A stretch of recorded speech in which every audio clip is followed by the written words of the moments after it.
Hi friends, പുതിയൊരു വീഡിയോയിലേക്ക് എല്ലാവർക്കും സ്വാഗതം. നന്ദിനി തെറ്റുകാരിയല്ല എന്ന് സൂര്യ എല്ലാവർക്കും മുന്നിൽ തറപ്പിച്ച് പറയുകയാണ്. അച്ഛൻ നന്ദിനിയോടൊപ്പം നിന്നില്ല, അച്ഛൻ ഒന്നും മിണ്ടാതെ പോയി എന്ന് അറിഞ്ഞതോട് കൂടി സൂര്യക്ക് അങ്ങ് ദേഷ്യം പിടിക്കുകയാണ്. അങ്ങനെ സൂര്യ അച്ഛനോട് ചോദിക്കുകയാണ്, എല്ലാവരും പറയുന്നതൊന്നും എനിക്ക് കേൾക്കണ്ട, എനിക്ക് അച്ഛൻ്റെ വാക്ക് മാത്രം കേട്ടാൽ മതി. അച്ഛൻ എന്തുകൊണ്ടാണ് നന്ദിനിയെ സംശയിച്ചത്?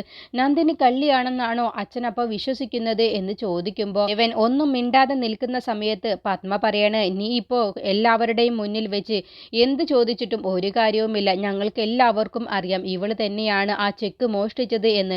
അതുകൊണ്ട് നീ കൂടുതൽ സംസാരിക്കാതെ നീ നിന്റെ പണി നോക്കിപ്പോ, ഞങ്ങൾക്കറിയാം ഇനി എന്ത് ചെയ്യണം എന്നുള്ളത് എന്ന് പറഞ്ഞ് പത്മ റൂമിലേക്ക് പോവാൻ നിൽക്കുന്ന സമയത്ത് പെട്ടെന്ന് സൂര്യ പറയണേ, നിങ്ങളോട് ഞാൻ ഒന്നും ചോദിച്ചിട്ടില്ല, നിങ്ങൾ ഒരക്ഷരം പോലും മിണ്ടി പോവരുത് എന്ന് പറഞ്ഞ് പത്മയോട് ഒരു ബഹുമാനവുമില്ലാതെ സൂര്യ ഒച്ചയെടുത്ത് സംസാരിക്കുമ്പോൾ ഇന്ദ്രജ പറയണേ, സൂര്യ നീ എന്താണ് ഈ കാണിക്കുന്നത്? അമ്മയോട് ഇങ്ങനെയൊക്കെയാണോ സംസാരിക്കുന്നത് എന്ന് ചോദിച്ചപ്പോൾ സൂര്യ പറയണേ, മിണ്ടി പോവരുത് നിങ്ങൾ എന്ന് പറഞ്ഞ് വിരൽ കൊണ്ട് അങ്ങ് കാണിക്കുകയാണ് കേട്ടോ. നിങ്ങൾ ഒരക്ഷരം പോലും മിണ്ടരുത് എന്നുള്ള ആംഗ്യം കാണിക്കുകയാണ്. അതോടുകൂടി ഇന്ദ്രജ പെട്ടെന്ന് സൂര്യയുടെ ആ ഒരു ഭാവവ്യത്യാസം കാണുമ്പോൾ ഇന്ദ്രജയ്ക്ക് തന്നെ പേടിയാവുകയാണ്. അങ്ങനെ മിണ്ടാതെ നിൽക്കുക കേട്ടോ. എന്നിട്ട് യതീന്ദ്രനോട് വീണ്ടും ചോദിക്കുകയാണ്, അല്ല അച്ഛ, ഞാൻ ചോദിച്ചതിന് അച്ഛന് ഒരു മറുപടി എനിക്ക് കിട്ടിയേ മതിയാവും. എപ്പോൾ മുതലാണ് അച്ഛന് നന്ദിനിയെ വിശ്വാസമില്ലാതായത് എന്ന് ചോദിച്ചതോടുകൂടി സൂര്യ, എനിക്ക് നിന്നോട് ഒരു മറുപടി മാത്രമാണ് പറയാനുള്ളൂ. ഞാൻ നന്ദിനിയെ വിളിക്കുന്നത് മോളെ എന്നാണ്. എൻ്റെ മോൾ ഒരിക്കലും ചെക്ക് മോഷ്ടിക്കില്ല എന്നുള്ളത് എനിക്ക് നിങ്ങളെ എല്ലാവരേക്കാളും കൂടുതൽ അറിയാം. പിന്നെ ഞാൻ ആ സമയത്ത് മൗനം പാലിച്ചതിന് പല അർത്ഥങ്ങളുമുണ്ട്. നന്ദിനി ചെക്ക് മോഷ്ടിച്ചിട്ടില്ല എന്നുള്ളത് എനിക്ക് നല്ലതുപോലെ അറിയാം. പക്ഷേ ഇവരെല്ലാവരും കൂടി നന്ദിനിയെ കടിച്ചു പറിക്കാൻ വേണ്ടി നിൽക്കുന്ന ആ സമയത്ത് ഞാൻ ഇവരുടെ മുന്നിൽ വെച്ച് നന്ദിനിയെ ചേർത്ത് പിടിച്ചുകൊണ്ട് എന്ത് സംസാരിച്ചാലും ഇവരതൊന്നും അംഗീകരിക്കില്ല. എൻ്റെ മനസ്സിൽ ആ സമയത്തുണ്ടായത് ആരാവും ആ ചെക്ക് ഈ വീട്ടിൽ നിന്ന് കൊണ്ടുപോയത് എന്നായിരുന്നു. നന്ദിനി അല്ല എന്നുള്ളത് എനിക്കറിയാം. നന്ദിനിയുടെ കണ്ണ് വെട്ടിച്ച് ഈ വീട്ടിൽ നിന്നും ആ ചെക്ക് മോഷ്ടിച്ചിട്ടുണ്ടെങ്കിൽ അത് ഈ വീട്ടിലുള്ളവർ തന്നെയാണല്ലോ. അത് ആരാണെന്നാണ് എൻ്റെ മനസ്സിൽ ആ സമയത്ത് വന്നത് എന്ന് പറയട്ടോ. അങ്ങനെ ഒരു വാക്ക് യതീന്ദ്രൻ പറഞ്ഞതോട് കൂടി കനക പെട്ടെന്നങ്ങ് പതറുകയാണ്. എന്നിലേക്കെങ്ങാനും സംശയം വരുമോ എന്നുള്ള ഭാവത്തിൽ, ചെക്ക് നന്ദിനിയുടെ കയ്യിൽ നിന്നും നഷ്ടപ്പെട്ടിട്ടുണ്ടെങ്കിൽ അത് ഈ വീട്ടിലുള്ളവർ ആരെങ്കിലും അറിയാതെ ഒരിക്കലും ആ ചെക്ക് നഷ്ടപ്പെടില്ല. ഈ വീട്ടിലുള്ളവരെ സംശയിക്കുകയാണെങ്കിൽ നിന്റെ അമ്മയെയും നിന്റെ കൂടപ്പിറപ്പുകളെയും എല്ലാവരെയും സംശയിക്കേണ്ടിയിരിക്കുന്നു. നന്ദിനിയുടെ കൈവശമുള്ള ആ ചെക്ക് ഈ വീട്ടിലുള്ള ആരാണ് മോഷ്ടിച്ചത് എന്നാണ് ഞാൻ ആ സമയത്ത് ചിന്തിച്ചു പോയത്. അതുകൊണ്ടാണ് ഞാൻ ഒന്നും പറയാതെ നന്ദിനിയോട് ഒരക്ഷരം പോലും മിണ്ടാതെ ഞാൻ റൂമിലേക്ക് പോയത് എന്ന് പറയട്ടോ. അങ്ങനെ നന്ദിനിയെ എനിക്ക് ഒരിക്കലും സംശയമില്ല, നന്ദിനി അങ്ങനെ ഒരു കാര്യം ചെയ്യില്ല എന്നുള്ളത് നിങ്ങളെക്കാളും കൂടുതൽ എനിക്കറിയാം എന്നൊക്കെ പറഞ്ഞത് കേട്ടപ്പോൾ നന്ദിനിക്ക് തന്നെ അങ്ങ് സന്തോഷമാവുക കേട്ടോ. അങ്ങനെ നന്ദിനി യതീന്ദ്രൻ്റെ കാലിൽ വീണ് മാപ്പ് ചോദിക്കുകയാണ്. ഞാൻ ഒരു നിമിഷത്തേക്കാണെങ്കിലും അച്ഛന് പോലും എന്നെ വേണ്ട എന്ന് ഞാൻ വിശ്വസിച്ചു പോയി, അച്ഛൻ പോലും എന്നെയായിട്ട് കാണുകയാണോ എന്ന് ഞാൻ വിശ്വസിച്ചു പോയി എന്ന് പറഞ്ഞുകൊണ്ടാണ് യതീന്ദ്രൻ്റെ കാലിൽ വീണ് നന്ദിനി മാപ്പ് ചോദിക്കുന്നത്. അപ്പോൾ സാർ എന്നെ ഇത്രയും മനസ്സിലാക്കിയല്ലോ എന്ന് പറഞ്ഞ് നന്ദിനി എന്നിട്ട് തൊഴുതുകൊണ്ട് കാലിൽ വീണ് നന്ദി പറയുകയാണ്. ഒരുപാട് നന്ദിയുണ്ട് സാർ എന്നെ ഇത്രയും മനസ്സിലാക്കിയതിന് എന്നൊക്കെ പറയട്ടോ. അപ്പോൾ പറയണേ, എന്താ മോളെ നീ ഈ കാണിക്കുന്നത്? നീ ഒരു പാവമാണെന്നുള്ളത് ഞങ്ങൾക്കറിയാം. നിന്നെ ചതിക്കാൻ വേണ്ടി ഈ വീട്ടിലുള്ളവർ ആരോ ആണ് ഇത് ചെയ്തിട്ടുള്ളത്. അതാരാണെങ്കിലും നമ്മൾ കണ്ടുപിടിച്ചിരിക്കും എന്നൊക്കെ പറയണേ. അങ്ങനെ യതീന്ദ്രനും നന്ദിനിയോടൊപ്പം തന്നെയാണ് എന്നുള്ള ആ വാക്ക് കേട്ടതോടുകൂടി പത്മയ്ക്ക് ദേഷ്യം പിടിച്ചിട്ട് റൂമിലേക്ക് പോവാണ്.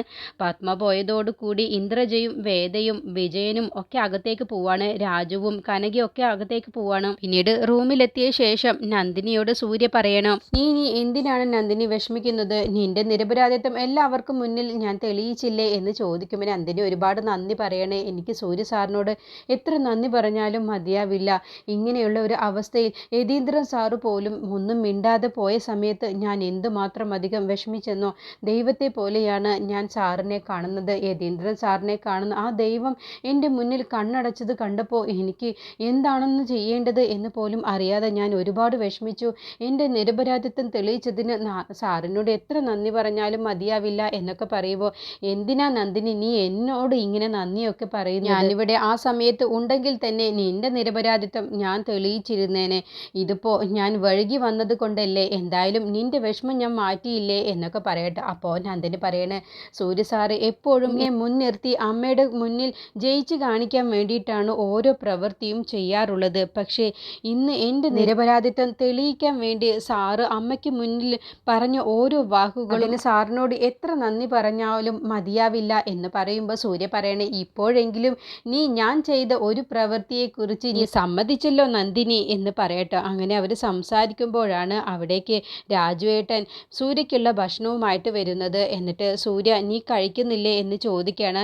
നീ താഴേക്ക് വരുന്നില്ല എന്നുള്ളത് കൊണ്ടാണ് ഞാൻ ഇവിടേക്ക് കൊണ്ടുവന്നത് എന്ന് പറഞ്ഞു കൊടുക്കുക കേട്ടോ. അപ്പോൾ നന്ദിനി കഴിച്ചോ എന്ന് ചോദിക്കുമ്പോൾ ഇല്ല, നന്ദിനി ഇതുവരെയും പച്ചവെള്ളം പോലും കുടിച്ചിട്ടില്ല, നന്ദിനിക്കുള്ളത് കൂടി ഞാൻ ഇവിടേക്ക് കൊണ്ടുവരട്ടെ എന്ന് പറയുമ്പോൾ നന്ദിനി പറയണേ, വേണ്ട, ഞാൻ താഴേക്ക് വന്നോളാം എന്ന് പറയട്ടോ. അങ്ങനെ രാജുവേട്ടൻ പോയി കഴിഞ്ഞ ശേഷം സൂര്യ ചോദിക്കുകയാണ്, അതെന്താ നന്ദിനി നീ ഇതുവരെയും ഒന്നും കഴിക്കാതിരുന്നത് എന്ന് ചോദിക്കുമ്പോൾ എനിക്ക് വിശപ്പില്ലാഞ്ഞിട്ടാണ് എന്ന് പറയുമ്പോൾ, അത് നീ പറഞ്ഞത് പച്ചക്കള്ളമാണ്, നിനക്ക് വിശപ്പില്ലാഞ്ഞിട്ടൊന്നുമല്ല, എന്നാൽ നീ ഇത് കഴിച്ചോ എന്ന് പറയുമ്പോൾ, അത് വേണ്ട, ഞാൻ താഴെ പോയി കഴിച്ചോളാം എന്ന് പറയണ.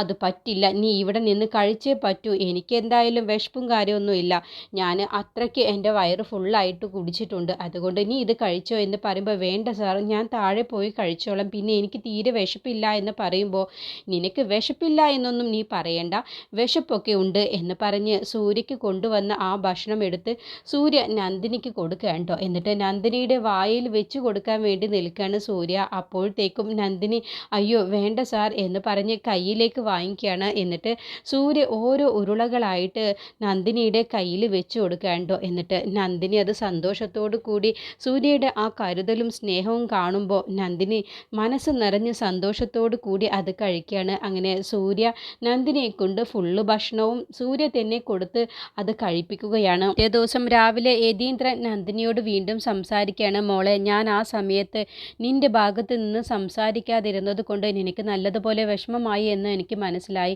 നീ എന്നോട് ക്ഷമിക്ക് എന്നൊക്കെ പറഞ്ഞ് ഇങ്ങനെ സംസാരിക്കുമ്പോൾ ഇത് കേട്ടും കൊണ്ടാണ് പത്മ അവിടേക്ക് വരുന്നത്. അങ്ങനെ പത്മ അത് കേട്ടപ്പോൾ അങ്ങ് പൊട്ടിത്തെറിക്കുകയാണ്. നിങ്ങൾ എന്തിനാണ് ഇവളോട് സോറി പറയുന്നത്? ഇവൾ ഈ വീട്ടിലെ വേലക്കാരിയാണ്, ഈ വേലക്കാരിയോട് നിങ്ങൾക്ക് സോറി പറയേണ്ട എന്ത് ആവശ്യമാണുള്ളത്? നിങ്ങൾക്ക് എന്താ ഇത്രയ്ക്ക് നാണമില്ലാതായി തുടങ്ങിയോ എന്ന് പറഞ്ഞുകൊണ്ട് പത്മ പൊട്ടിത്തെറിക്കുകയാണ്. പിന്നെ നിങ്ങൾ ഇവളോടിപ്പോൾ ക്ഷമ പറയുന്നു, സോറി പറയുന്നു, എന്തെല്ലാമാ ചെയ്യുന്നത്? നിങ്ങളുടെ ആരാണ് ഞാൻ? നിങ്ങളുടെ ഭാര്യയായിട്ട് നിങ്ങളുടെ മകൻ സൂര്യ ഇന്നലെ എന്നെ എന്തെല്ലാമാണ് പറഞ്ഞത്, എന്നിട്ട് നിങ്ങൾ ഒരക്ഷരം പോലും മിണ്ടിയില്ല. സൂര്യ പറയുന്ന വാക്കുകളൊക്കെ കേട്ട് നിങ്ങൾ മിണ്ടാതെ അതൊക്കെ കേട്ടോണ്ട് നിന്നു. അല്ലെങ്കിൽ നിങ്ങളുടെ ഭാര്യയായ എന്നെക്കുറിച്ച് അവൻ ഇങ്ങനെയൊക്കെ പറയുമ്പോൾ നീ ആരോടാടാ ഈ സംസാരിക്കുന്നത്? നിന്റെ അമ്മയാണ് എന്ന് നിങ്ങൾ ഒരക്ഷരം പോലും പറഞ്ഞില്ലല്ലോ. എൻ്റെ ഭാഗത്ത് ശരിയാണോ തെറ്റാണോ എന്നൊന്നും നിങ്ങൾ നോക്കേണ്ട. പക്ഷേ അവൻ ആ സംസാരിച്ചത് എന്നോടല്ലേ, അവൻ്റെ അമ്മയല്ലേ ഞാൻ, എന്നിട്ട് അവൻ അങ്ങനെ ഒരു ബഹുമാനമില്ലാതെയല്ലേ എന്നോട് എത്രമാത്രം അധികം മോശമായിട്ടാണ് അവൻ സംസാരിച്ചത്. ആ സമയത്ത് നിങ്ങൾ ഒരക്ഷരം പോലും മിണ്ടാതെ കേട്ടോണ്ട് നിൽക്കുകയാണ് ചെയ്തത്. എന്നിട്ട് നിങ്ങളിപ്പോൾ ഇവിടുത്തെ വേലക്കാരിയോട് സോറി പറയാൻ നിൽക്കുന്നു എന്ന് പറഞ്ഞ് പത്മ ദേഷ്യപ്പെട്ടിട്ടാണ് പിന്നീട് അവിടെ നിന്നും പോകുന്നത്. അങ്ങനെ നന്ദിനി പിന്നെ ഒരു തീരുമാനമെടുക്കുകയാണ്. എന്നിട്ട് ആരതിക്ക് ഫോൺ വിളിക്കുകയാണ്. എന്നിട്ട് പറയണേ, എൻ്റെ കൂടെ വിദ്യാലയ സ്കൂളിലേക്ക് ഒന്ന് വരണം എന്ന് പറയുമ്പോൾ, എന്താണ് നന്ദിനി എന്ന് ചോദിക്കുമ്പോൾ, അതൊക്കെ ഉണ്ട്, നേരിട്ട് കണ്ട് സംസാരിക്കാം എന്ന് പറയുമ്പോൾ, എന്താണ് പ്രശ്നം, എന്തെങ്കിലും പ്രശ്നമുണ്ടോ എന്ന് ചോദിക്കുമ്പോൾ, ഞാൻ എപ്പോഴും ഓരോ പ്രശ്നങ്ങൾ വിളിച്ച് ആരതിയോട് സംസാരിക്കുമ്പോൾ എന്നെക്കുറിച്ച് ആരതിക്ക് തന്നെ ഇപ്പോൾ ഒരു പ്രശ്നങ്ങൾ പറയാനാണ് ആരതിക്ക് ഞാൻ വിളിക്കുന്നത് എന്ന് പോലും തോന്നിപ്പോവും എന്ന് പറയുമ്പോൾ, എന്തിനാ നന്ദിനി നീ ഇങ്ങനെയൊക്കെ പറയുന്നത്, എന്താണ് ഉണ്ടായത് എന്ന് ചോദിക്കുമ്പോൾ നന്ദിനി കാര്യങ്ങളൊക്കെ വിശദമായി പറയട്ടോ. അങ്ങനെ നന്ദിനി ആരതിയോട് ഫോണിൽ വിളിച്ച് സംസാരിക്കുന്നത് കേട്ടും കൊണ്ടാണ് സൂര്യ അവിടേക്ക് വരുന്നത്. അങ്ങനെ സൂര്യ നന്ദിനി കാണാതെ അവിടെ മറഞ്ഞു നിൽക്കുകയാണ്. എന്താണ് നന്ദിനി പറയുന്നത് എന്ന് കേൾക്കാൻ വേണ്ടിയിട്ട്. അങ്ങനെ ആരതിയോട് പറയണേ, എൻ്റെ അനിയത്തിയെ വിദ്യാലയ സ്കൂളിൽ പഠിപ്പിക്കേണ്ട, അവിടെ പോയി TC വാങ്ങാം, അതാണ് നല്ലത്. എൻ്റെ അനിയത്തിക്ക് അവിടെ പഠിക്കാൻ ഒരു അർഹതയും ഇല്ല, ഞാനായിട്ട് എൻ്റെ അനിയത്തിയുടെ മനസ്സിൽ വെറുതെ ആശ നിറച്ചു എന്ന് പറയുമ്പോൾ ആരതി പറയണേ, നീ എന്താ നന്ദിനി ഈ പറയുന്നത്, അങ്ങനെയൊന്നുമില്ല എന്ന് പറയുമ്പോൾ, അതെ എൻ്റെ കൂടെ നീ വരണം ആരതി, ഞാൻ ഇപ്പം തന്നെ അവിടേക്ക് വരാം, എന്നിട്ട് എൻ്റെ അനിയത്തിയുടെ TC വിദ്യാലയ സ്കൂളിൽ നിന്നും വാങ്ങണം, അതാണ് ഏറ്റവും നല്ലത്.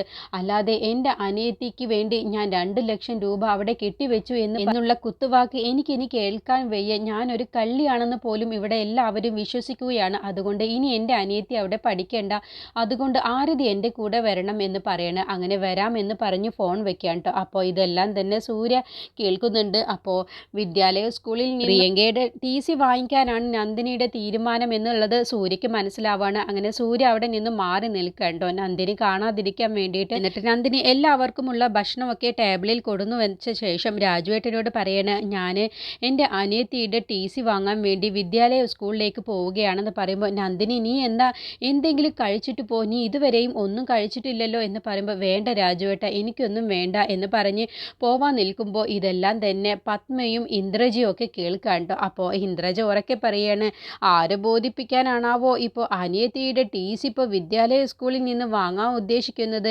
ഞങ്ങളുടെ പൈസ കെട്ടി വെച്ചിട്ടാണ് വിദ്യാലയ സ്കൂളിൽ നിന്റെ അനിയത്തിക്ക് അവിടെ അഡ്മിഷൻ കിട്ടിയത്. എന്നിട്ടിപ്പോൾ ഞങ്ങളെ ബോധ്യപ്പെടുത്താൻ വേണ്ടിയിട്ടാണോ അവളുടെ TC അവിടെ നിന്നും വാങ്ങാൻ നിൽക്കുന്നത്? എല്ലാവർക്കും അറിയാം നീ ഞങ്ങളുടെ വീട്ടിലെ 2 ലക്ഷം രൂപ ആ ചെക്ക് മോഷ്ടിച്ചിട്ട് തന്നെയാണ് നിന്റെ അനിയത്തിക്ക് വിദ്യാലയ സ്കൂളിൽ അഡ്മിഷൻ റെഡിയാക്കിയത് എന്ന്. ഇനിയിപ്പോൾ നീ അവിടെ നിന്നും TC വാങ്ങി എന്ന് കരുതിയിട്ട് നീ നല്ലവളാവാനൊന്നും പോകുന്നില്ല. നീ തന്നെയാണ് അത് കട്ടെടുത്തത് എന്നുള്ളത് ഞങ്ങൾക്ക് മനസ്സിലായി എന്ന് ഇന്ദ്രജ പറയുമ്പോൾ നന്ദിനിക്ക് അത് വല്ലാത്ത വിഷമമാവുകയാണ്. അങ്ങനെ നന്ദിനി സ്കൂളിലേക്ക് പോകാൻ വേണ്ടി ഒരുങ്ങാണ്.